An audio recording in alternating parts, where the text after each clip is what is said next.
Reconditioned motor controller SMC-505. For testing, we add a 22-volt AC power supply and a multimeter in order to indicate the power supply. By adding the power supply, the unit reacts and we can see the LED indicators lighting up. Then, by pressing the button, we see that the unit responds accordingly.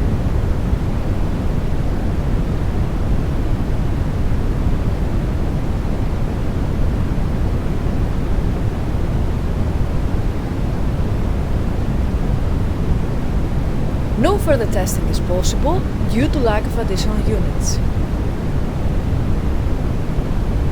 It is now clear that the reconditioned motor controller is operating successfully and is ready to be delivered to the customer.